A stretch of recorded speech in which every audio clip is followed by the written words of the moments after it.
அன்றைக்கி என்ன சொன்னாங்க, கருப்பு சட்டை பார்த்தீங்களா, கோவமாக போனார் பார்த்தீங்களா, அப்புறம் ஏன் பின்னி கருப்பு சட்டை போடல?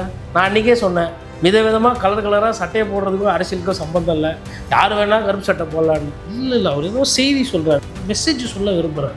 என்ன மெசேஜ்? யாருக்கு சிம்பிள் காட்டு போனார் இன்றைக்கி உள்ளே போகும்போது? இன்னைக்கா? ஆமாம், சின்னத்தை எதுனா காட்ட வேண்டியது. புதுசாக ஒரு கம்பெனி ஸ்டாக் மார்க்கெட்டில் வருதுன்னா நியூஸ் பயங்கரமாக விடுவாங்க. ஃபண்டமெண்டல்ஸ்க்கு மேலே அது போட்டோம் வேல்யூவேஷன். அது 250 ரூபா போகுது ஸ்டாக்குன்னா அது 1000 ரூபாய்க்கு ரிக்கு பண்ணி விடுறது. வாங்கிட்டதுக்கப்புறம் வாங்கிட்டேன் அப்படின்மா அடுத்து 3 மாதம் கழிச்சு 6 மாதம் கழிச்சு ரிசல்ட் வரும், Q3 Q4 ரிசல்ட். என்னன்னா பை மொத்தமாக அப்படி ஆயிடுச்சு, பை போட்ட காசே வராது பொழுது, பை லாபம் எங்கேருந்து வருது அப்படின்னா தான்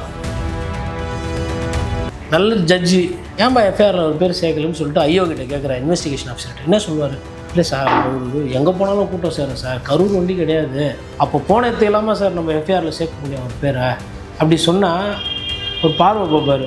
யார்ப்பா இவரை விசாரணை அதிகாரியாக போட்டுக்கு, அவர் பேர் எஃப்ஐஆரில் இருக்கணுமா இல்லையான்றது நாங்கள் விசாரிக்கும் போது நாங்கள் முடிவு பண்ணிக்கிறோம். எஃப்ஐஆரில் பேர் இருக்கிறது அவர் வலிக்குது. படம் எப்படி போகுதுன்னா, விஜய் கூட்டணிக்கு வேணுமா வேணாமா அப்படின்ற லெவலில் போயிடுச்சு. ஃபஸ்ட்டு வந்து வருவாரான்னு ஏங்கினது போய் இவர் எப்படி பண்ணலாம், இவரை தேர்தல் நிற்க வச்சு பண்ணலாமா இல்லை தனியாகவே நிற்க வைக்கலாமா? ஏன்னா காங்கிரஸ் புத்தியை கட்டிட்டு ஏமாற்றிட்டு ஓடி போயிட்டாங்க. சும்மா காட்டி ஜனநாயகன், வெற்றி நாயகன், அந்த நாயகன், இந்த நாயகன், நான் போயிடுவேன் கீழ்வன்ட்டுன்னு படம் காட்டிட்டு இந்த படம் இத்துடன் நிறைவேறுகிறது, நாங்கள் அனாரிவாளையம் செல்ல வேண்டிய காரணம் இருக்குதுனால் எங்களோட விஜய்க்கு தந்த அந்த இடைக்காலமாக தந்த ஆதரவை நாங்கள் தற்காலிகமாக நிறுத்தி வேண்டும்.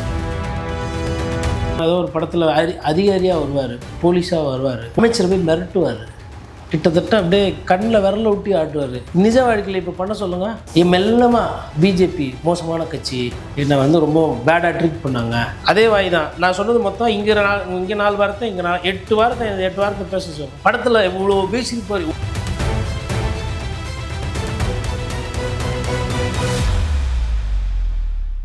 அரசியல் களம் நேயர்களுக்கு வணக்கம். இன்றைக்கு நம்ம நேர்காணலுக்காக பத்திரிகையாளர் கோட்டீஸ்வரன் அவர்கள் நம்மோடு நேர்காணலோடு பேசலாம். சார் வணக்கம். வணக்கம். நேயர்களுக்கு அன்பு வணக்கம். இப்போ நீங்கள் சொல்கிற மாதிரி விஜய் அவருடைய செயல்பாடுகள்லாம் பார்க்கும்போது தேர்தல் நிற்கிற ஐடியா இருக்கா இல்லையா, இல்லை தேர்தல் புறக்கணிப்பு பண்ண போகிறா, இல்லை அதையுமே காலிலேருந்து போட்டுக்கிட்டு இருந்தாங்க விஜய் அப்படி ஒரு ஆலோசனை பண்ணிட்டு இருக்காரு அப்படின்னு.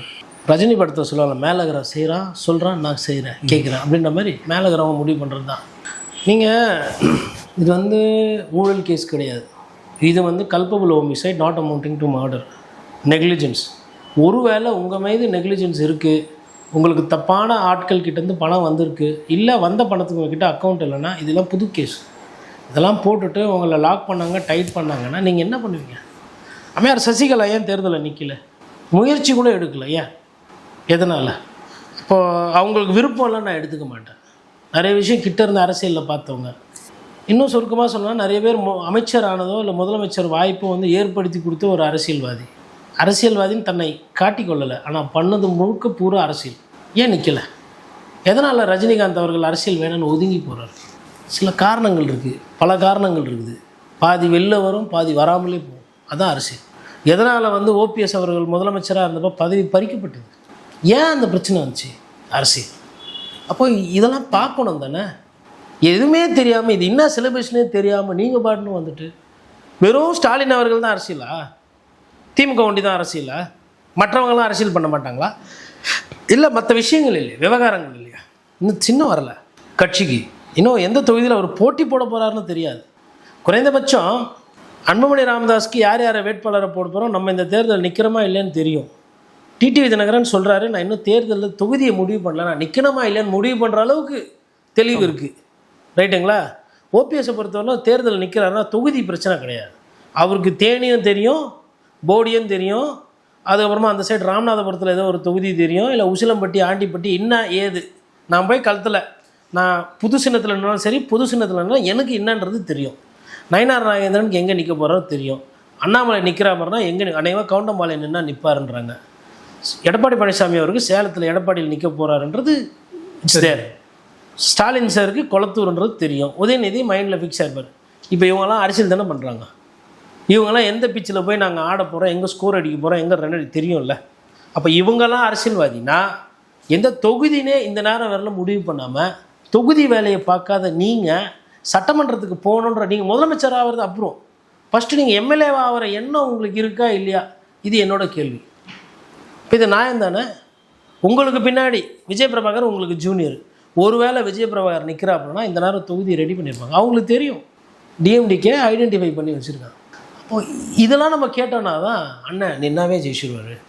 எங்கள் கரூரில் போய் செந்தில் பாலாஜி நின்று ஜெயிச்சிருவார், இல்லை விராலிமலையில் விஜயபாஸ்கர் எதிர்த்து நின்று ஜெயிச்சிருவார், இல்லை ஆத்தூரில் ஐ பெரியசாமி எதிர்த்து நின்று ஜெயிச்சிருவார், இல்லை எடப்பாடியில் சேலமில் ஐயா இபிஎஸ் எதிர்த்து நின்று ஜெயிச்சிருவார், இல்லை கொளத்தூர் வந்து போட்டி போட்டுருவார், இல்லை அவர் வயசு ஈடு உதயநிதி ஸ்டாலின் நான் வந்து வரேன் சேப்பாக்கம் ட்ரிப்ளிகன் வரேன் தோனி மாதிரி வரேன் சேப்பாக்கத்துக்கு அப்படி வர போகிறாரா?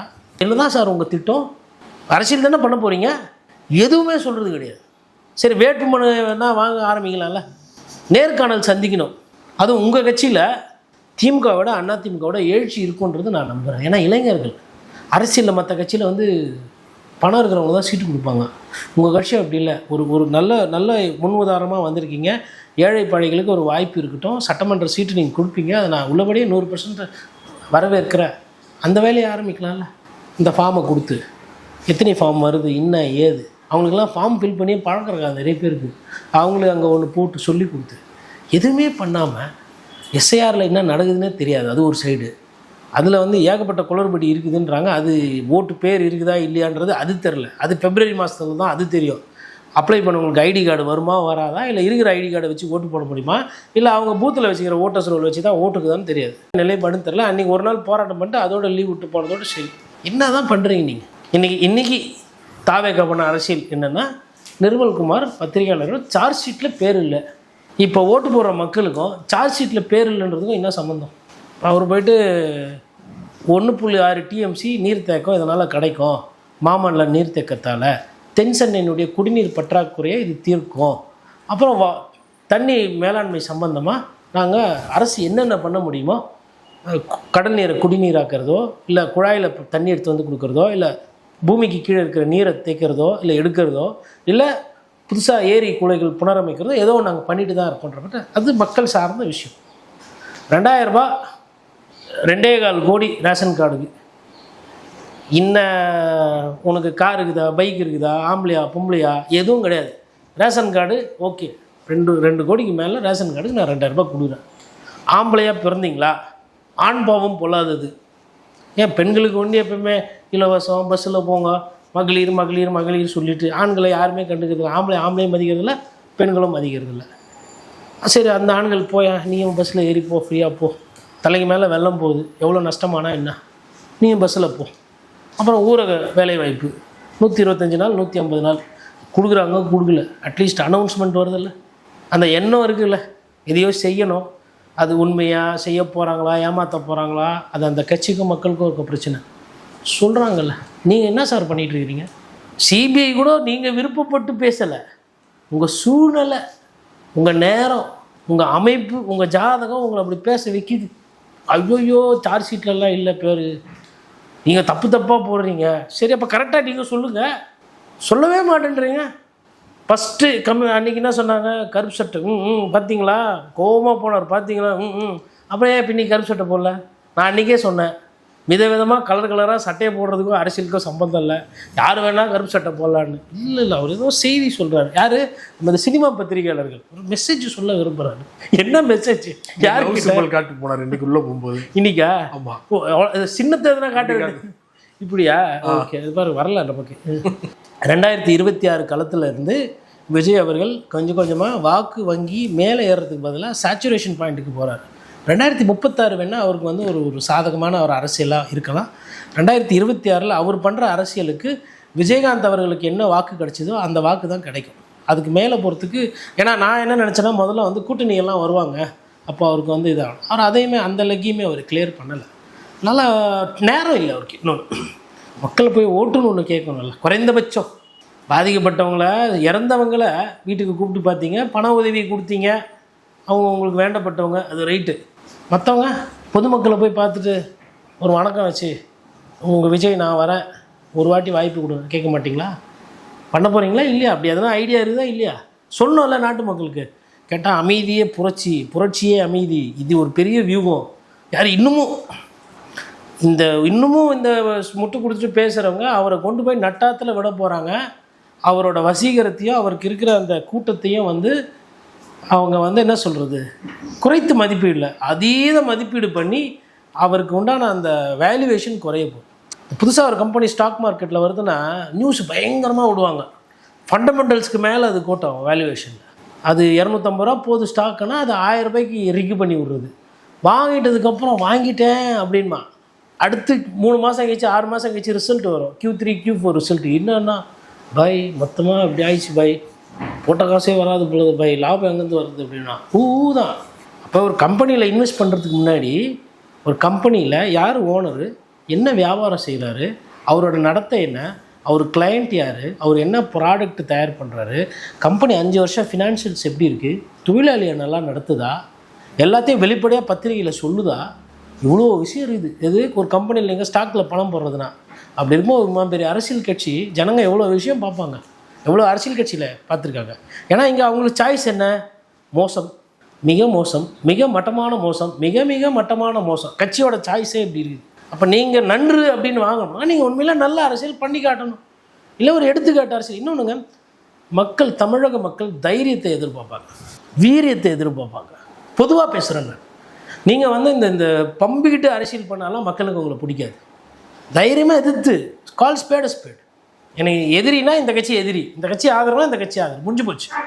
ஐயா வாசன், ஜிகே வாசன் அவர் ஏன் அரசியலில் பெருசாக மேலே வரல? ஐயா மூப்பனார்கிட்ட தயாரானவங்க எவ்வளோ பேர் நல்ல பதவிகள்லாம் வந்தாங்க, அமைச்சர் ஆனாங்க, மத்தியில் அமைச்சராக இருந்தாங்க, கவுன்சிலராக இருந்தாங்க, மேயர் ஆனாங்க, எல்லாம் இருந்தாங்க. ஐயா ஜிகே வாசன் அவர்களால் ஏன் வந்து ஜொலிக்க முடியல? காரணம் அந்த பதப்படுத்த அரசியல். யாரையும் மனசு கோணமாக பேச மாட்டார், யாரையும் திட்ட மாட்டார், யாரையும் வந்து எடுத்தெறிஞ்சு பேச மாட்டார். இதெல்லாம் அவரோட நல்ல குணம். அவரோட கெட்ட குணம் என்னென்னா, அரசியலில் அரசியல்வாதிகள் மாற்றுக் கட்சியில் இருக்கும்போது பேசினா நல்ல கேள்வி கேட்கணும், எதிரின் முடிவாயிடுச்சுன்னா எதிர்க்கணும், அமைதி காப்பது அல்ல அரசியல். அதெல்லாம் அவர் பண்ணலை. நல்ல மனிதர், ஊழல் குற்றச்சாட்டு எதுவும் இல்லை. ஆனால் அரசியலில் இன்றைக்கி என்ன நிலைமை தமிழ் மாநில காங்கிரஸ் கட்சியினுடைய, எதுக்கு இதை சொல்கிறேன், எடுத்துக்காட்டாக சொல்கிறேன்னா, நீங்கள் என்ன அரசியல் பண்ணுறீங்களோ அதற்கேற்ற ரிசல்ட்டு தான் கிடைக்கும். அன்றாட செய்தியில் வரணும், அன்றாட மக்கள் பிரச்சனை பேசணும், அன்றாட மக்களோட உறவாடணும். இதெல்லாம் பண்ணலைன்னா நீங்கள் காலாவதி ஆகிவிடுங்க. நீங்கள் பேசும்போது சொன்னீங்க மற்ற கட்சிகள்லாம் வந்து எலெக்ஷன்களில் மும்முரமாக இருக்காங்க, ஆனால் விஜய் அவர்கள் வந்து என்ன பண்ணுறதுனே தெரியாமல் முடிச்சுட்டு இருக்காரு, பிரச்சாரத்துக்குலாம் போவார மாட்டாருன்னு தெரியலன்னு சொன்னீங்க. ஆனால் எப்படி இவரை நம்பி வந்து விஜய் கூட்டணிக்கு போனால் காங்கிரஸ் வந்து பாண்டிச்சேரியில் விஜய் முகத்துக்காக ஓட்டு போட்டுருவாங்க பிரச்சாரம் பண்ணாருன்னா, கேரளாவில் வந்து விஜய் வந்து பிரச்சாரம் பண்ணால் போதும் ஆட்சியை பிடிச்சிடலாம் அப்படி எப்படி நம்புகிறாங்க? அவங்களுக்கு வந்து ஒரு சிலரோட ஆசையை வந்து அவங்க வெளிப்படுத்தி மேலே சொல்லி அதை வந்து சாதிக்கலான்ற மாதிரி நினச்சாங்க. சரி, ஒருவேளை இப்போ காங்கிரஸ் கூட விஜய் போயிட்டாரு கூட்டணிக்கு, அதுக்கு காங்கிரஸே ஃபஸ்ட்டு தயாராக இல்லை, பேசணும் இல்லையா? எப்போ அதாவது அறிவாலயத்துக்கு நாங்கள் கமிட்டியை போட்டுட்டோம், முதலமைச்சரை போய் சந்தித்து திமுக தலைவரை சந்தித்து கூட்டணி பேசணும்னு சொல்லி டிசம்பர் மாதத்துலன்னு சுற்றினுக்கிறாங்க. அவர் பெரிய ஆஃபீஸர் கோவாலேருந்து வந்துருக்காரு, மிகப்பெரிய ஆஃபீஸர் டெல்லியிலேருந்து வந்துருக்காரு. இவங்கெல்லாம் போய் வியூகம் அமைச்சாங்கன்னா அப்படியே காங்கிரஸ் பேருக்கும் தமிழ்நாட்டில் பயங்கரமாக ஜெயிச்சிருன்ற மாதிரி கிட்டத்தட்ட வந்து 60 நாளாக சுற்றினுக்கிறாங்க. அவங்க கூப்பிட்டு யாரும் பேசுனது அவங்க விஜய்கிட்ட, இப்போ ஜோசப் விஜய் ப்ளீஸ், ராகுல் Gandhi G this side please commit to alliance, எதனா பேசியிருக்கலாம்ல? அப்போது உங்களுக்கு யோசனையே இல்லை. அவங்க வந்து சும்மா பேரத்துக்கு வேண்டி நம்மளை வந்து இழுக்கிறாங்க. இவங்க சொல்கிறதெல்லாம் சும்மா தமாசு பாலிட்டிக்ஸு, நம்மளை யாருமே சீரியஸாக எடுத்துக்கல. ஆட்சியில் பங்கு, அதிகாரத்தில் பங்கு, அதிக சீட்டு, மரியாதை தரேன், தேவைப்பட்ட என்ன வேணும் சொல்லுப்பா, எடுத்துக்கப்பா. இதுதான் தாவேக்காவோட கொள்கை. வரவங்களுக்கு சீட்டு வேணுமா, எம்எல்ஏ சீட்டு வேணுமா, அந்த கட்சியில் ரொம்ப நாளாக இருக்கிறீங்களா, ஒன்றும் இல்லை, எத்தனை பேர் அப்படியே லைனில் நின்று வந்து சேர்ந்துட்டாங்க. ஒரு சில கட்சியில் அவங்களுக்கு பிரச்சனை இருக்கிறவங்க போய் சேர்ந்துருக்குறாங்க. ஏன் ஒரு கட்சி கூட வரல? நான் அதை தான் ஃபஸ்ட்லேருந்து சொன்னேன், மிகைப்படுத்தி பேசப்படுகிறார்கள் அவர்கள். அது சிக்கலில் போய் நிற்கணுன்னா கட்சியில் அங்கே வந்து நிற்கிது. ஏன்னா களத்தில் அவர் அந்த மாதிரியான அரசியல் பண்ணலை. அப்போது இதுதான் அவருக்கு இருக்கிற சிக்கல். மிகைப்படுத்தி பேச போகிறாருன்னு சொன்னீங்க. ஊடகங்கள் தான் விஜய்க்கு அதிகமான ஒரு இம்பார்ட்டன்ஸ் கொடுத்து மிகைப்படுத்துகிறாங்களா, எப்படி புரிஞ்சுக்கிறது? ஏன்னா முதல் நாள் சிபிஐ விசாரணை எப்போ பார்த்தீங்கன்னா விஜய் வந்து ஒரு லிபரலான ஒரு விசாரணை தான் நடந்தது, விஜய் கூட சிபிஐகளை செல்ஃபி எடுத்தாங்க, அப்போல்லாம் வந்து பேசினாங்க. இன்றைக்கி பார்த்தீங்கன்னா அப்படியே எதிராக திரும்பி விஜய் பேர் வந்து எஃப்ஐஆரில் சேர்க்குறாங்க அப்படின்னு உறுதிப்படுத்துகிற தகவலாக போட்டாங்க. இதில் நேஷனல் மீடியாவில் கூட இந்த மாதிரி தகவல்லாம் வந்தது. மாறுதல் எதனால் நடந்தது? என்டிடிவியை பொறுத்தவரைலாம் விஜய்க்கு சப்போர்ட் பண்ணணும்னு அவசியம் இல்லை, விஜய் எதிர்க்கணும்னு அவசியம் இல்லை. அவங்க வந்து ஒரு நேஷ்னல் மீடியா, ஓரளவுக்கு தகுதியான ஒரு நல்ல படைப்புக்கு சொந்தமான ஒரு ஊடகம் என்டிடிவி. என்டிடிவியில் Vijay is treated like a சஸ்பெக்ட்ன்ற மாதிரி போடுறாங்க. அப்போ என்ன அர்த்தம்னா சந்தேகப்படுறாங்க விஜயை, அப்படி தான் போடுறாங்க. இன்னொன்று அல்லோ அர்ஜுன் மீது வந்து நீங்கள் வந்து ஒரு எஃப்ஐஆர் போடும்போது ஒரே ஒருத்தர் 2 பேர் தான் பாதிக்கப்படுறாங்க ஒரு சினிமா தேட்டரில் காட்சின்னும் போது இது வந்து ஒரு பொலிட்டிக்கல் மீட்டிங்கு. இதில் வந்துட்டு 40 பேர் சாகுறாங்க, 41 பேர் இறக்குறாங்கன்னும் பொழுது இந்த எஃப்ஐஆரில் சேர்த்தா என்ன பிரச்சனை? இப்போ நல்ல ஜட்ஜி ஏன்பா எஃப்ஐஆரில் ஒரு பேர் சேர்க்கலன்னு சொல்லிட்டு ஐயோ கிட்ட கேட்குறேன், இன்வெஸ்டிகேஷன் ஆஃபீஸர்கிட்ட என்ன சொல்லுவார்? இல்லை சார் ஒரு எங்கே போனாலும் கூட்டம் சேரும் சார், கரூர் வண்டி கிடையாது, அப்போ போன இடத்து இல்லாமல் சார் நம்ம எஃப்ஐஆரில் சேர்க்க முடியும் ஒரு பேரை அப்படி சொன்னால் ஒரு பார்வை பார்ப்பார், யார்ப்பா இவரை விசாரணை அதிகாரியாக போட்டுது, அவர் பேர் எஃப்ஐஆரில் இருக்கணுமா இல்லையான்றது நாங்கள் விசாரிக்கும் போது நாங்கள் முடிவு பண்ணிக்கிறோம். எஃப்ஐஆரில் பேர் இருக்கிறது அவர் வலிக்குது, அது அவருக்கு கெட்ட பேர் வருதுன்னா அவர் வந்து கோர்ட்டில் முறையிட்டு என் பேரை வந்து வேணும்ட்டு அரசியல் காழ்ப்புணர்ச்சிக்காக சேர்த்துக்கிறாங்க, அங்கே நடந்த 42 பேர் துயர சம்பவத்துக்கும் எனக்கும் சம்பந்தம் கிடையாதுன்னு அவர் சொல்லிட்டோம். நீ யார் அதை முடிவு பண்ணுறதுக்கு? லஞ்சம் எதனா வாங்கிட்டியான்னு கேட்பாங்க. இப்படி தான் நடக்கும் கோர்ட்டில். விஜய் சாருக்கோசரம் நம்மளுக்கு பிடிச்ச மாதிரி காட்சி வைக்க முடியாது. அந்த இடத்துல ஒரு கொலை நடக்குது, அந்த பக்கமாக ஐஸ்கிரீம் விற்றுன்னு போயிருப்பார் குல்ஃபி ஐஸ்கார், அவர் தூக்கின்னு போய்ட்டு குல்ஃபி ஐஸோடு தூக்கின்னு போயிடுவாங்க. கொலை நடந்துச்சு, ஃபோன் வந்துச்சு, உடனே என்ன பண்ணுவாங்க, குல்ஃபி விற்றவங்க டீ விற்றவங்க அந்த பக்கம் போனவங்க அந்த பக்கம் யாரெல்லாம் நின்று ரோட்டில் பேசியிருந்தாங்க, ரோட்டில் நின்று 2 பேர் டீ கடையாண்ட யார் நின்றுது எல்லாரையும் தானே கூப்பிட்டு விசாரிக்கிறாங்க. அப்படி எல்லாரையும் கூப்பிட்டு விசாரிக்கிற வேலையை பண்ணியிருக்கிறாங்க. ஆனால் சார் பஸ் மேலேயே இருந்து பார்த்துக்கிறாரு, தண்ணி பாட்டிலெலாம் போட்டுக்கிறாரு. அப்போது இந்த 2 நாள் விசாரணை போதுன்னு சிபிஐ நினைக்குது, அதை நம்ம அப்படியே எடுத்துக்கலான்னா அது ஆண்டவனுக்கு தான் வெளிச்சம். நீதிமன்றத்தில் வந்துட்டு ஏங்க ஜஸ்டிஸ் செந்தில்குமார் அவர்கள் கொடுத்த ஆர்டரில் காவல்துறை மெத்தனமாக இருக்குது, எனக்கு சாட்டிஸ்ஃபேக்ஷன் இல்லை, இவங்களோட விசாரணை ஸ்பீடு வந்து எனக்கு சாட்டிஸ்ஃபேக்ஷன் இல்லை, இதை வந்து வேறு ஒரு டீமை போட்டு வேகமாக விசாரிக்கணும்னு சொல்லிட்டு அஸ்ராகாருக்கு போடுறாரு. போட்ட கையோட கீழே வந்து ஜட்ஜ்மெண்ட்டில் எழுதுகிறாரு, எவிடன்ஸ்லாம் கலெக்ட் பண்ணுங்கள் உடனேன்றாரு. நீங்கள் விஜய்ன்றவரை மறந்துடுங்க. 42 பேர் 41 பேர் இறக்குறாங்க.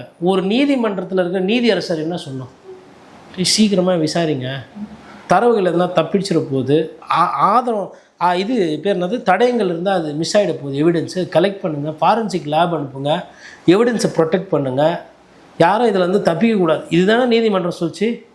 ஆனால் அதை செய்யலை. 100 நாள் கழிச்சு தான் பஸ்ஸையே போய் தடவி தடயங்கள், அது வெறும் பஸ்ஸில் உட்காந்து இருக்குமா தடயம்? சரி ஒரு வீட்டில் வந்து வீடு புந்து கொள்ளையடிச்சிட்டாங்க, 100 சவரம் காணா போயிடுச்சு, 100 நாள் கழிச்சு போய் நிபுணர்லாம் போயிட்டு மைக்கு வச்சு அப்புறம் மை தடவி பார்க்குறது, நாய் மோப்ப நாயெல்லாம் போய் மோந்து பார்த்தா நீங்கள் ஏற்றுவீங்களா சட்டத்து பிரகாரம்? அந்த வீட்டுக்கு நான் போயிட்டு வந்திருக்கிறேன் ரைட்டா, நான் பத்திரிக்கைக்காரன், எனக்கும் அதுக்கும் சம்மந்தம் இல்லை, நான் சொல்கிறேன், என்னை வந்து இப்படி தான் கூப்பிட்டு இவர் போயிருக்கிறாரு, இவருக்கு விட்னஸாக இருப்பாரோ அப்படின்னு சம்மன் பண்ணி விடுங்களா? என்னை சந்தேகப்படுமோ படாத இந்த காவல்துறை. அப்போ எல்லாரையும் ஒரு மாதிரியும் விஜய் சாரை வேறு மாதிரி தானே நீங்கள் பார்க்குறீங்க. அப்போ அரசியல் காழ்ப்புணர்ச்சி இருக்குது, இது அரசியல் பழிவாங்குதல்னு ஒரு பேச்சு இருக்கும்போது நான் என்ன நினைக்கிறேன்னா அரசியல் ரீதியாக அவருக்கு உதவுறாங்கன்னு நான் சந்தேகப்படுறேன் இந்த விஷயத்தில். அப்போ அப்படியும் புரிஞ்சுக்கலாம்ல. மாநில காவல்துறையும் அவரை போய் கைது பண்ண மாட்டீங்க, ஸ்டேஷனில் கூப்பிட்டு வச்சு அன்பாக கூட விசாரிக்க மாட்டீங்க, சிபிஐயும் அவரை வந்து நீங்கள் கருப்பு சட்டைனா போடுங்க, வெள்ளை சட்டைனா போடுங்க, வாங்க செல்ஃபி எடுத்துக்கோ, செல்ஃபி புள்ள பாட்டு போட்டு டான்ஸ் ஆடுவோம், இப்படி கூட நடந்துக்குவீங்க. உடனே நிர்மல்குமார் கத்தின்னு ஓடி வர்றாரு, ஐயோ சார்ஜ் ஷீட்டில் பேர் இல்லை நம்பாதீங்க. சார்ஜ் ஷீட்டை பற்றி பேச வேண்டிய அவசியம் என்ன உங்களுக்கு இப்போது? அப்போது ஏதோ நடக்குது, அதெல்லாம் நடக்கட்டும், எல்லாம் எதுவாக இருந்தாலும் இன்னும் 20 நாளில் தெரிஞ்சிடும் என்ன கதை, யாரோட போய் படம் சேர்ந்து நடிக்க போகிறாங்க, யார் தனித்தனியாக நடக்க போகிறாங்க இல்லைன்னு. பிஜேபி காட்டில் மழை, அவ்வளோதான். ஒழுங்காக ஒரு கட்சி புதுசாக வந்துச்சு, திமுகவை எதுக்குறேன்னு சொல்லிட்டு பிஜேபி கிட்ட போய் செங்குத்தாக மாட்டினுக்குது தாவேக்கா. இன்றைக்கி பிஜேபி, நான் வந்து எதோ மிகைப்படுத்தலாம் பேசலை, நீங்கள் வந்து அசுரம் படம் மாதிரி 4 படம் எடுக்கலாம், அவங்க உண்மையிலே அசுர கட்சியாக சுற்றிட்டு இருக்கிறாங்க. அதாவது அதிமுக மிகப்பெரிய பிரம்மாண்ட கட்சி, அந்த கட்சி எவ்வளோ கஷ்டப்பட்டதுன்றது அந்த கட்சிக்காரங்களை கேட்டால் சொல்லுவாங்க. திமுகவில் இன்றைக்கி யாருமே கருப்பு பலூனே விடுறது இல்லையா? பிஜேபி தானே இன்னும் ஆளுது. ஏன் பிரதமர் வந்தால் கருப்பு பலூன் இப்போ விடுறதில்ல?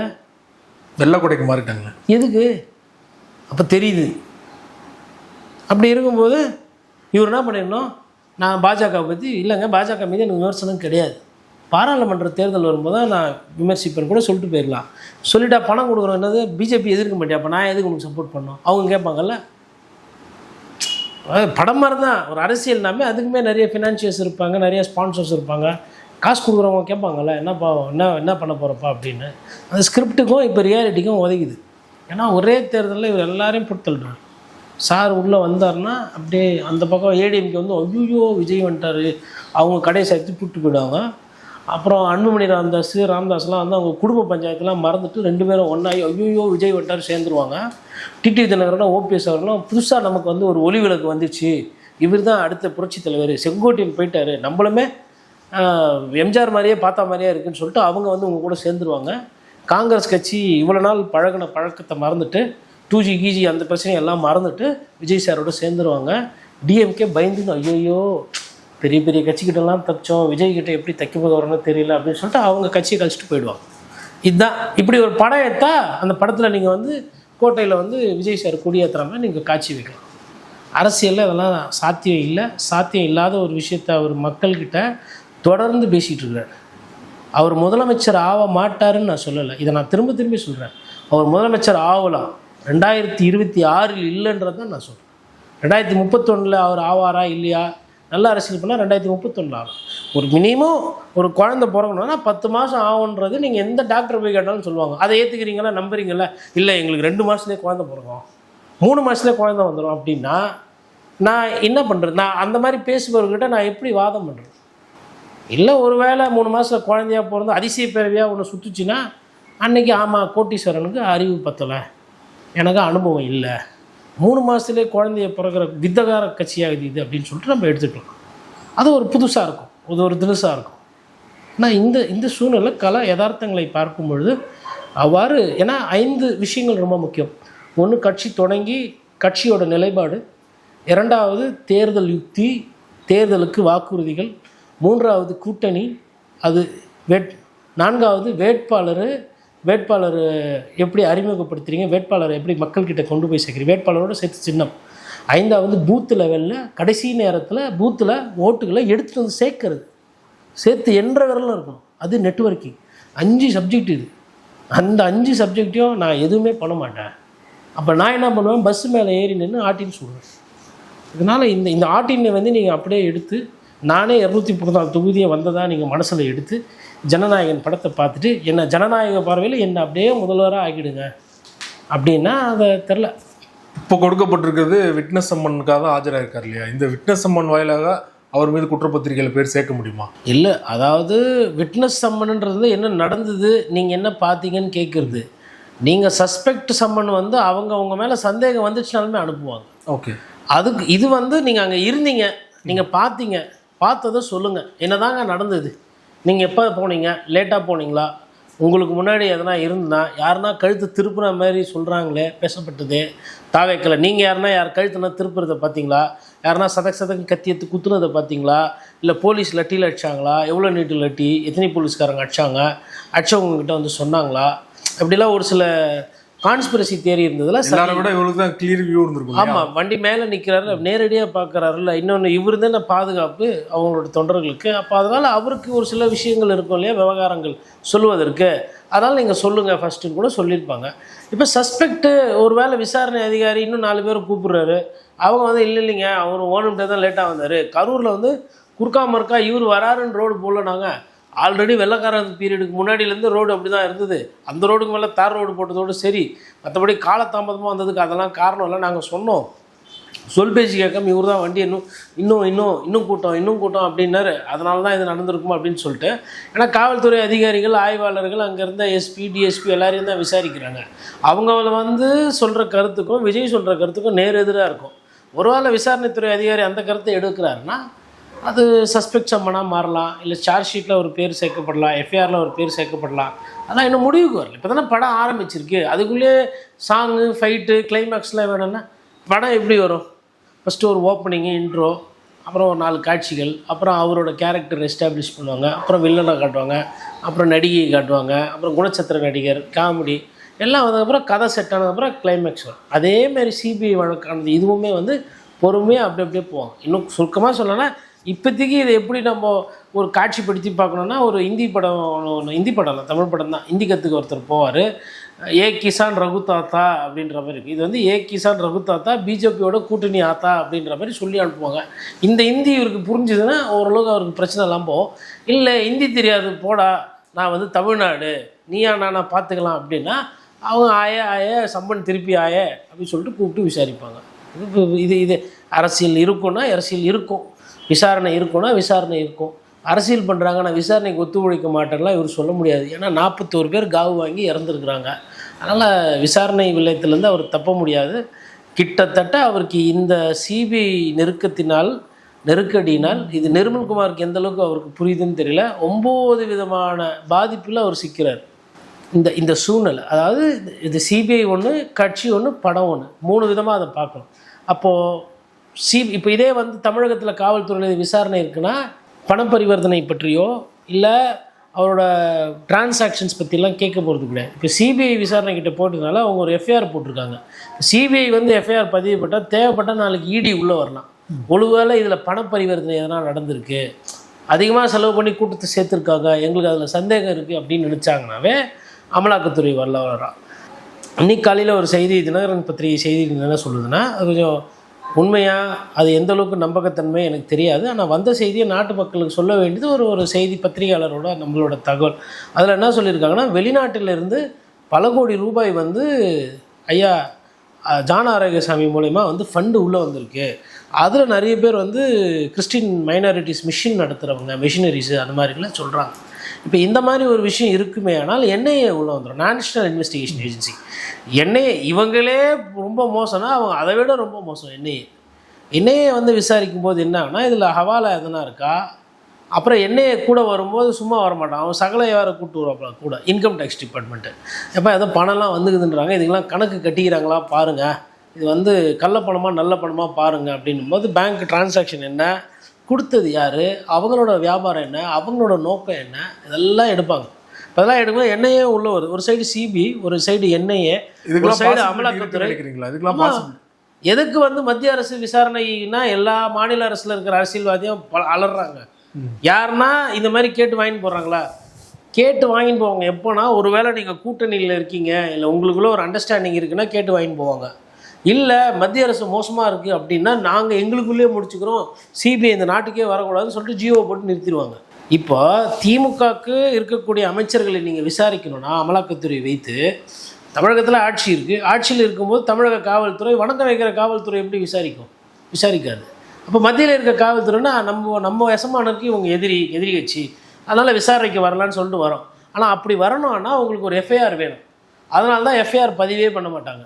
நீங்கள் என்ன தான் போய் வழக்கு ஊழல் கீழல் நீங்கள் ஆட்சியில் இருக்கிற அமைச்சர் பெருமக்கள் மேலே நீங்கள் என்ன தான் குற்றச்சாட்டு சொன்னீங்கனாலும் அவங்க போலீஸில் வழக்கு பதிவு பண்ண மாட்டாங்க.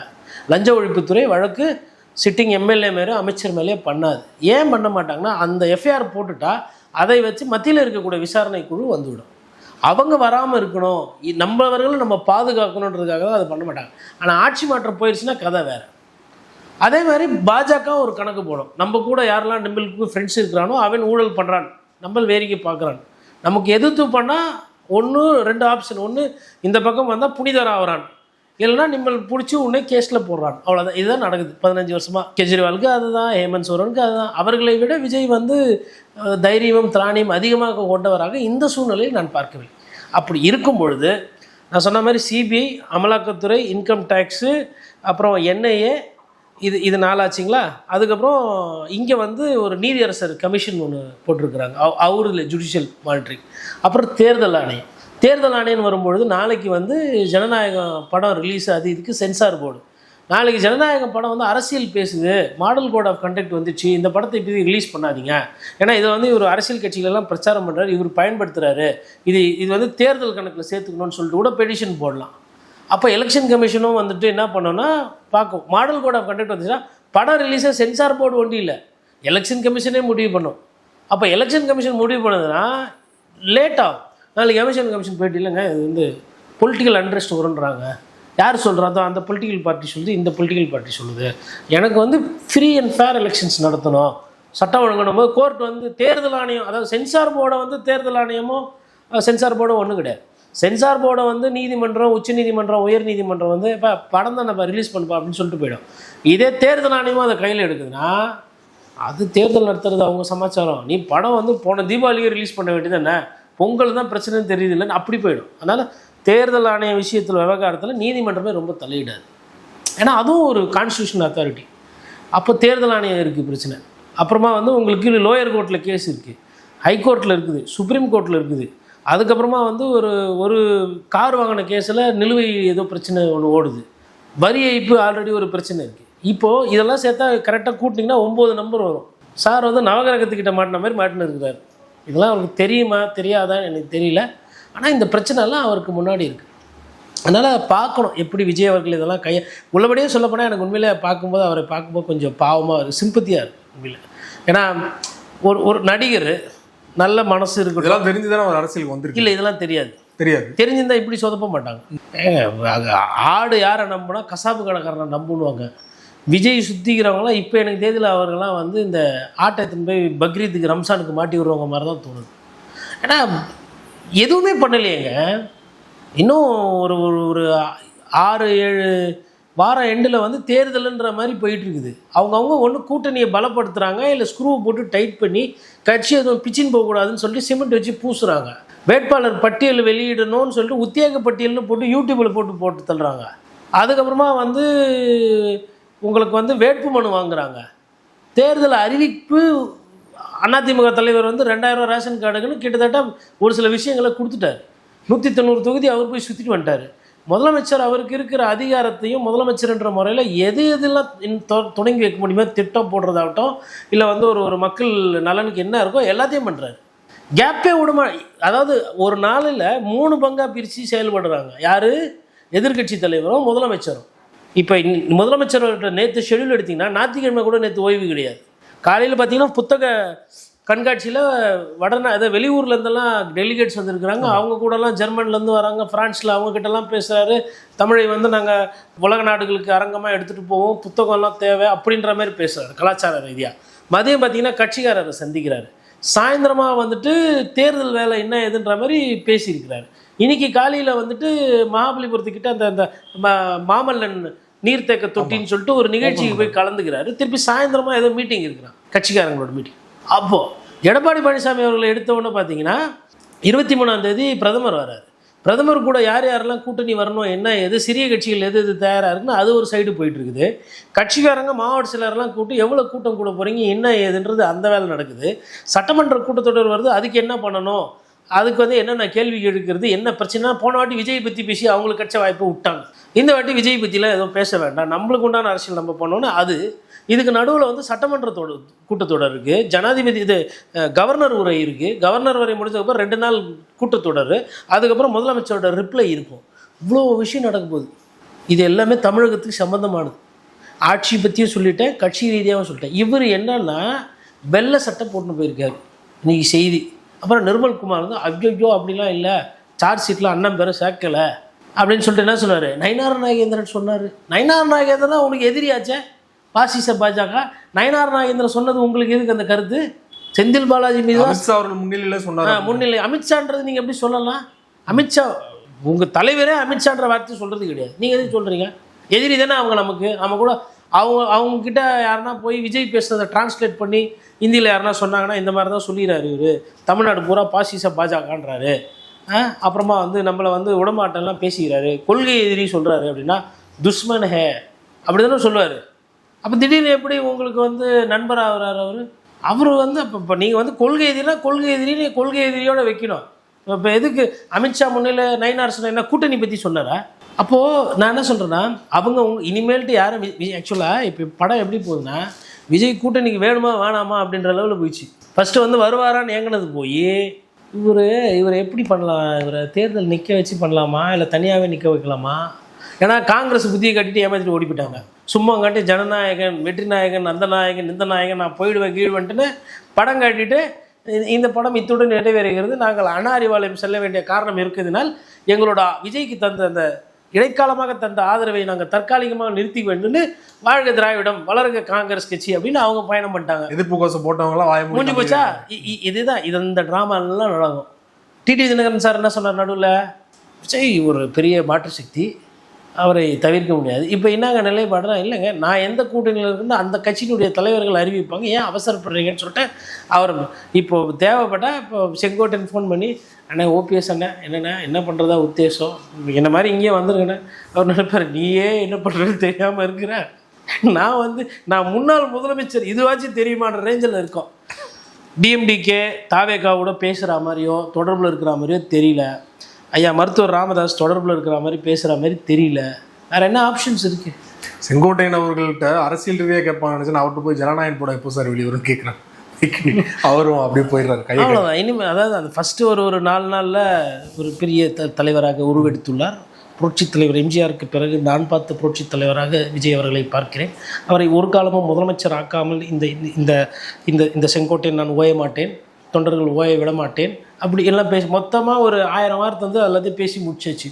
இப்போ புதுசாக பேசணுன்னா இன்னும் ஒரு 1000 வார்த்தை தேடணும். இப்போ இந்த சிக்கலில் அவர் போய் மாட்டிகிட்டு இருக்காரு. அவங்க நம்ம என்ன சொல்கிறோன்னா, இது வந்து மேரத்தான் மாதிரி, இது வந்து குத்து சண்டை மாதிரி பல ரவுண்டு வரும். அவ்வளோ ரவுண்டு தாக்கு பிடிக்கிற அளவுக்கு இல்லை.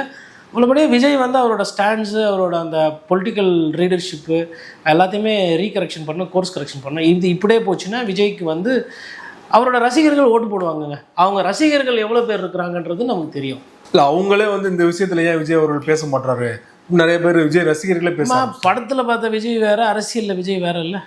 படத்தில் வந்துட்டு அது என்ன படம், ஏதோ ஒரு படத்தில் அதிகாரியாக வருவார், போலீஸாக வருவார், போக்கிரி அமைச்சர் போய் மிரட்டுவார், கிட்டத்தட்ட அப்படியே கண்ணில் விரல விட்டு ஆட்டுவார். நிஜ வாழ்க்கையில் இப்போ பண்ண சொல்லுங்கள். என் மெல்லமாக பிஜேபி மோசமான கட்சி, என்னை வந்து ரொம்ப பேடாக ட்ரீட் பண்ணாங்க, இவங்க வந்து நேர் எதிரி வந்து சூழ்ச்சி பண்ணாங்க, கொலை சூழ்ச்சி பண்ணாங்க, அவங்க வந்து சதிகார சூழ்ச்சி பண்ணுறாங்க, அதிகார துஷ்பிரயோகம் பண்ணுறாங்க. அதே வாய் தான் நான் சொன்னது. மொத்தம் இங்கே 4 வாரத்தை, இங்கே 8 வாரத்தை பேச சொல்கிறேன். படத்தில் இவ்வளோ பேசியிருப்பார், இவ்வளோ டைலாக் மூச்சு விடாமல் மூச்சு விட்டு இப்படி பபுள் கம் போட்டுக்கின்னு அப்படியே வாயில் அப்படியே சிகரெட் வச்சுக்கின்னு எல்லாம் பேசியிருப்பார்ல. இப்போ பேச சொல்லணும். பேசினா 5 வருஷம் அக்கௌண்ட்ஸ் கேட்பாங்க, 6 வருஷமாக எவ்வளோ வருமானம் எல்லாம் கேட்டுக்கிட்டே இருப்பாங்க. அந்த வருஷம் எவ்வளோ வருமானம் வந்தது என்ன சொல்லுங்கள், இந்த வருஷம் என்ன வருமானம் வந்தது சொல்லுங்கள், இந்த சொத்தை எவ்வளோக்கு வாங்கினீங்க சொல்லுங்கள், அந்த சொத்தில் எவ்வளோ வந்தது சொல்லுங்கள். தப்பால் நீங்கள் எதுவும் சம்பாதிக்கலைங்க, கணக்கு கேட்குறேன். அப்போது தலை அப்படியே போட்டு பிச்சிக்கிற மாதிரி இருக்கும். இப்போ ஒரு 2 துறை தான் விசாரிச்சுக்கிட்டு இருக்கிறாங்க, எல்லா துறையும். அதுதான் வந்து ஃபஸ்ட்லேருந்து சொல்கிறேன், இவங்க முதல்ல கிட்டேருந்து தப்பிச்சு போய் சொரா கிட்ட மாட்டுறாங்க, நடுக்கடை அவங்களே பண்ணிக்கினாங்க. என்றைக்காக இருந்தாலும் பாஜகவோட நமக்கு ஒட்டும் இல்லை உரம் இல்லை, அது ஆவாதுன்ற அந்த நிலைப்பாடில் தெளிவாக இருந்துக்கணும். இன்றைக்கி போயிட்டு அமித்ஷா முன்னிலையில் சொன்னார். அது எது உங்களுக்கு? அமித்ஷா முன்னிலையில் எவ்வளோ சொல்லிக்கிறாங்க, அதெல்லாம் கூட்டணிக்கு வாங்கன்னு கூட தான் சொன்னாங்க, கேட்கலல்ல. இப்போ அவங்க எதுக்கு கேட்கணும்? ஆமாம், அமித்ஷா முன்னிலையில் உள்ளாகி சொன்னாங்க. இப்போ இன்னொன்றுங்க, இப்போ இபிஎஸ் கிட்ட கேட்குறாங்க, என்ன விஜய் வரன்றாப்பில் என்ன பண்ணலாம்? ஆனால் 50 சீட்டு கேட்பார், 60 சீட்டு கேட்பார், இங்கேயே பத்தலை. எடப்பாடி பழனிசாமி மைண்டில் என்ன ஓடும்? இவர் வந்தால் இவருக்கு ஒரு 50 சீட்டு, அதுக்கப்புறம் தாவேக்காவுக்கு 50 போயிடுச்சுன்னா மிச்சம் வந்து பிஜேபி ஒரு 25னா கேட்கும். போன வாட்டி 20 கேட்டாங்க, இன்னொன்று எல்லாம் மத்தியஸ்தனை அவங்க தான் பண்ணுறேன்றாங்க. 10க்கு 50 + 25 75, அப்புறம் பாட்டாளி மக்கள் கட்சிக்கு ஒரு 15, அதுக்கப்புறம் டிடிவி தினகரனுக்கு ஒரு 10, 100 சீட்டு போயிடுச்சா? 134 சீட்டில் ரெட்டலை நின்று அதில் கூட்டணி கட்சின்னு வேறு ஒரு சிலர் இருப்பாங்க, சிறிய கட்சியாக இருக்கும். ஜெகன் இருக்கிறாரு, பூவி ஜெகன் இருக்கிறாரு, அது ஒரு 4 ஜான் பாண்டியன் இருக்காரு, கிருஷ்ணசாமி இருக்காரு, அவங்களும் ஒரு ரெட்டையில் நிற்கிறான்னு வச்சுக்கோங்க. அப்போனா 130 இல்லை 125 சீட்டில் நின்று 118 சீட்டு ஜெயிச்சோம் அதிமுக. நீ சாத்தியமா? அவர் யோசிப்பார்ல, ஐயோ திருப்பியும் மறுபடியும் ஃபஸ்ட்டில் இருந்தா. ஆல்ரெடி டிடி தினகரன் என்ன சொல்லிக்கிறாரு, கூட்டணி ஆட்சி தான் வர மாதிரி தெரியுதுன்றாங்க, மறுபடியும் ஃபஸ்ட்டில் இருந்தா மறுபடியும் துணை முதல்வர், அதெல்லாம் யோசிப்பாங்கல்ல. ஃபஸ்ட்டு வந்திருந்தா கதை வேறு. அப்போது அன்புமணி வேணாம், பிரேமலதா விஜயகாந்த் வேணாம், சின்ன கட்சிகள் வேணாம், அந்த கட்சி வேணாம், பிஜேபியும் வேணாம். அங்கே ஒரு 25 மிச்சம், அன்புமணிது ஒரு 15 மிச்சம், 40 சீட்டு மிச்சம். சின்ன உதிரி கட்சினா வேணால் 50 சீட்டு, அந்த 50 சீட்டை தூக்கி உங்ககிட்ட கொடுத்துட்டு, இல்லை ஒரு 70 சீட்டு கூட உங்ககிட்ட கொடுத்துட்டு, 70 சீட்டை நீங்கள் நில்லுங்க, நாங்கள் வந்து மிச்சம் வந்து ஒரு 170 சீட்டில் நின்றுக்கிறோம், அதுதான் 160 சீட்டில் நின்றுக்கிறோம், 160 70 230 மிச்சம் 4 என்னோடய கூட்டணி கட்சிக்கு நான் கொடுத்துக்கிறேன், முடிஞ்சு போச்சா? ஆனால் நீங்கள் என்ன பண்ணீங்க? டைம் காலத்தாமதம், நாளைக்கு பார்த்துக்கலாம், நாளைக்கு பார்த்துக்கலாம். அதனால் வந்து நாங்கள் சொல்கிறத செய்யன்னு கூட இப்போ பேசுவோம். இப்போ பழைய டிமாண்ட் இருக்காது. இப்போது நீங்கள் பாருங்கள், இனிமேல் வேறு வழியுமே இல்லையா? இப்போ பழைய டிமாண்ட் இருக்காது. எல்லாம் அந்த கூட்டணிக்கு வளைக்கிறது, கூட்டணி வளைக்கிறது இல்லை, கூட்டணிக்கு இல்லை, அரசியலை செயல்படுத்தவே முடியாத அளவுக்கு போகும். வெறும் திமுக அழுத்தம் கொடுத்து, திமுக பிரச்சனை கொடுத்து பேசினீங்க பார்த்தீங்க. காங்கிரஸ் இதோ வந்துடுறோம் சொல்லிட்டு அப்படி இப்படி பேசிட்டு பிபிலிக்கு அப்படின்னு ஓடி போயிட்டாங்க. சம்மந்தமே இல்லாமல் அதிமுகவை வந்து ஆசை காட்டி கிட்டத்தட்ட மோசம் செஞ்சிட்டீங்க. ஏன்னா உங்களுக்கு ஆதரவாக பேசினாங்க, ஒரு நன்றி கிடையாது. உங்களுக்கு தொண்டர்கள் வந்தாங்க, இதோ கொடியடித்து விட்டார்கள், வெற்றி வெற்றின்னு ஐயா எடப்பாடி பழனிசாமி பண்ணார். இல்லை, இனிமேல்ட்டு தாவேக்கா தொண்டர்கள் யாரும் கொடியேற்றுன்னு அங்கே போகக்கூடாது அப்படின்னு சொல்லிட்டு பண்ணிட்டீங்க. களத்திலே இல்லாதவர்ன்றார். களத்திலே இல்லை. அப்புறம் நான் தான் எம்ஜிஆர். அதுக்கப்புறமா வந்து செங்கோட்டையன் போய் சேர்ந்தவுடனே அதிமுகவே முடிஞ்சிச்சு அப்படின்னு. இப்போ அவர் அதெல்லாம் பார்த்துட்டு இருப்பார்லாம், எழுதி வச்சிருப்பார்ல இபிஎஸ்க்கு, பிரச்சனை பண்ணிக்கிறேன் நீ, மேலே இருக்கிற பஞ்சாயத்துலாம் முடிச்சுட்டு அப்புறமா வரேன். இப்போ ஒவ்வொன்றா மேலே இருக்கிற கிளியரன்ஸ்லாம் ரெடி ஆகுதா? பிஎம் வந்துட்டு போனதுக்கப்புறம் சரி, இப்போ நாளைக்கு தாவேக்கால இருக்கிற நிர்வாகிகளோ இல்லை தாவேக்கால இருக்கிற வேட்பாளர்களோ மாறி மாறி 2 திராவிட கட்சி தூக்கணும், என்ன பண்ணுவீங்க? இதுக்கு நடுவில் சீமானண்ணன் சும்மா இருப்பாரா? அவர் என்ன சொல்லுவார்? தம்பி என்னையவே பார்த்தேன் நான், என்எஸ்ஏ வந்தான்டா தம்பி, தேசிய தடுப்பு சட்டம்னா போட நான் தான்டா பாதுகாப்பு, இப்படிலாம் பேசுவார். பேசிட்டு விஜயோட ஒப்பனை பண்ணுவார். இப்போ அதெல்லாம் தாவேக்கா ரசி தொண்டர்கள் எப்படி இருக்கும்? ஏன்னா இது நம்ம தலைவரை பற்றி இப்படி பேசுகிறார் இவர் அப்படின்னா. அதெல்லாம் அவர் நிறைய, அதாவது தெருவாக போய் பிரச்சாரம் பண்ணக்கூடிய தன்மை படைத்தவர்கள் நாம் தமிழர் கட்சி. அதெல்லாம் சிக்கல். நாம் தமிழர் கட்சி, அதிமுக, காங்கிரஸே ஒரு இடத்துல திமுகவோட கூட்டணியில் வேட்பாளர் இருந்தால் அந்த இடத்துல தாவேக்கா வேட்பாளர் எதிரி, திமுக நிரந்தர எதிரி, பாரதிய ஜனதாக்கா கொள்கை எதிரி, அதிமுக உறவாடி கெடுத்த எதிரி. அதனால திருப்பி காலி பண்ணுவாங்க உங்களை. நான் எதுவுமே பண்ணலை, அதிமுகன்ற ஒரு பெரிய கட்சி உன்னை எதுவுமே பண்ணலை, ஆனால் நீங்கள் என்னை கடந்து போகிறது திமுக தாவேக்கா திமுக. அதோ நானும் வரேன் கடப்பாரை தூக்கினேன். வந்துச்சா தேர்தலில் எல்லாரும் சேர்ந்து பேடி அடிக்க போகிறாங்க. நான் சொல்கிறது வேணா தாவேக்கா நிர்வாகிகளுக்கு சந்தோஷமாக இல்லாமல் இருக்கும். உண்மையை பேசுகிறேன். உங்களை மாதிரி உங்களுக்கு இருக்கிறது வந்து காதல், நான் கருத்து பேசுகிறேன். நீங்கள் பேசுகிறது ஃபிக்ஷன், நான் ஃபேக்ட் பேசுகிறேன். இந்த நேரம் வந்து உங்கள் அண்ணன் உண்மையிலே அரசியலில் ரொம்ப சூப்பராக பிளான் பண்ணியிருந்தால் இந்த நேரம் ஒரு கூட்டணி அமைச்சிருக்கும். அவரை நம்பி 4 பேர் வந்திருக்கணும், இல்லை அவர் ஒரு இடத்துக்கு கூட்டணி போயிருக்கணும். எதுவுமே அரசியல் வேலை பண்ணாமல் அமைதியாக இருக்கிறார். அப்போ உங்களோட உழைப்பு, உங்களோட தியாகம், உங்களோட உணர்வு இது யாருன்னா கேட்கணும்ல. இப்போ நான் வந்து பத்திரிகையாரனை கேட்கலாம்ல, எனக்கு என்ன இருக்குது? நான் வந்து எனக்கு விஜய் சாரோட படம் எல்லாம் பிடிக்கும். அதுக்குன்ட்டு அவர் பண்ணுற அரசியலில் கேள்வி கேட்க போயிட்டா அப்போ ஒரு அரசியல் விமர்சகராகவோ இல்லை ஒரு பத்திரிகையாரனோ அப்போ என் வேலையை நான் சரியாக செய்யலைன்னு அர்த்தம். எத்தனை பேர் கடங்காரனாக நிற்பாங்க சரியாக பண்ணலைண்ணா. அதுவும் இன்னொன்று, உங்கள் கட்சியில் ஏழைப்பாளைகளுக்கெல்லாம் மாவட்ட செயலர் பதவி கொடுத்துருக்கு, உள்ளபடியே சந்தோஷம், அவ்வளோ சந்தோஷம். ஆனால் அவங்க தேர்தலில் பாதிக்காமல் பார்த்துக்கணும்ல. பண முதலாளிகள் விளையாடுற ஆட்டமாக ஆகி போயிருக்கு. இந்த ஆட்டத்தை ஆடுற நீங்கள் வந்துட்டீங்க, நீங்கள் நடு ரோட்டில் நிற்க போகிறதில்ல, நீங்கள் கடனாளியே ஆக போகிறதில்ல. கீழே இருக்கிறவங்களுக்கு என்ன பாதுகாப்பு? இதுதான் விஜய் அவர்கள் கவனிக்கணும். இந்த நொடிவரெலாம் அவர் கவனிக்கிற மாதிரி தெரியல. இனிமேல்ட்டு அவருக்கு அதை நான் ஃபஸ்ட்லேருந்தே சொல்லிட்டு இருக்கேன், தேர்தல் நேரம் நெருங்க இருதுருவ அரசியலில் போய் நிற்கும். திருப்பியும் திமுக vs அதிமுகன்னு வந்து நிற்கும். இதில் தேவையில்லாமல் விஜய் வந்து பைபாஸ் பண்ண ட்ரை பண்ணார். He will pay the price for it. சமகால அரசியல் தொடர்பாக நேரத்தை ஒதுக்கி பல்வேறு தகவல் எங்களோட பகிர்ந்து கொண்டீங்க. மிக்க நன்றி சார். நன்றி.